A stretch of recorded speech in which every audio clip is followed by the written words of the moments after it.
And joining us now once again, ABC's investigative reporter Olivia Rubin and our executive editorial producer, John Santucci. Great to have you all with us again. John, let's start with you. Yeah. So today, shortly after court dismissed, you had Trump go before the cameras and really rail against Biden, and also Manhattan District Attorney Alvin Bragg basically saying they're out to get him. Yeah. What's the strategy here? Well, the strategy is that Donald Trump, in some ways, and Ron DeSantis actually said this, did better every time he got indicted in 2023. So the reality is that Donald Trump's campaign playbook has been bring the courtroom to the campaign trail. Here's the problem, though. Now that he's in this courtroom, he can't go to the campaign trail. I mean, we've quite literally seen in just the last couple of days, Lindsey, and Olivia knows this from being there in person, Judge Merchan now controls Donald Trump's calendar. It is out of his hands. Donald Trump, for 2 examples, I want to go to D.C. next week to hear the Supreme Court. No. I want to go to my son's high school graduation. Maybe. That is a world that I don't think Donald Trump, even as the leader of the free world, he could control his own schedule. But as a criminal defendant, this is a world that Donald Trump is nowhere ready for. And Olivia, I'm struck by the idea that he said he needs to be on the campaign trail, not in this courtroom every day. But prior to the start of this trial, or the jury selection, we should say in particular,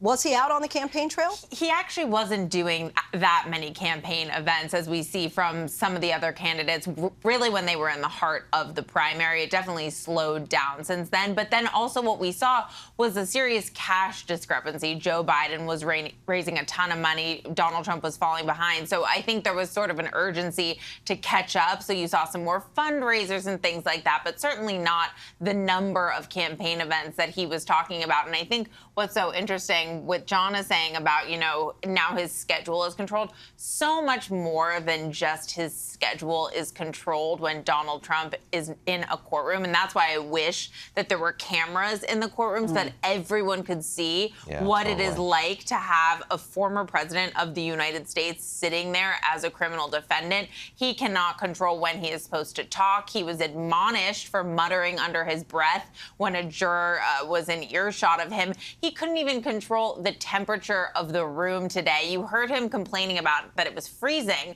and it sounds like such a small, insignificant detail, but it is so telling of, who is in charge of a courtroom when you have the former president of the United States and his own attorney repeatedly asking, can we make it warmer in here? And Judge Juan Merchan saying, no, I would rather it be too cold than too hot. So even to the smallest things, such as setting the temperature, he has no control. And I'm curious, because as you said, that no cameras in the courtroom, but you are our eyes and ears, Olivia. And so question really for both of you, but I'll start with you, Olivia. Again, as you've been saying, you have the former leader of the free world sitting in the court, as people in this scenario are forced to read social posts about him that they've made, social media posts. What's his reaction to that? Yeah, it was sort of a fascinating moment today, because what they do, they take such a long time to get to the point where they're actually questioning the individual jurors. There's the questionnaires and the reading of the instructions and everything, and then it gets to a point where his attorneys get to go up to each individual juror and ask them questions and say, do you have anything about Donald Trump that you specifically don't like? And what his team has done is they've found all of their social media accounts. So they come in and they say, you said before that you could be impartial and you have no feelings for Donald Trump. We found this post that you put on Facebook in 2016 where someone wrote, I wouldn't trust Donald Trump if his tongue were notarized. Someone wrote, and they said, how could you say that and then say that you can sit here impartially? And they're launching into speeches in front of Donald Trump saying, I think he's selfish. I don't like the way he conducts himself. Anything they want to say, and he sits there and he cannot say anything. And there was a moment where that woman was saying, he's selfish. I don't want any leader conducting himself that way. And you can see him leaning forward, listening to her. And when she finishes, he just sits back and is crossing his arms so tightly, and he can't say anything. But then it switches to the next juror who says, I think he's so impressive. He is a businessman. I'm an entrepreneur. He's amazing. And he gets all this praise, and you can see his attitude shift. But still, there's nothing he can do. It is one juror after another saying whatever they want about the former president of the United States. And John, before we have to wrap it up, just you know him personally. Most people just know him from a distance as the president.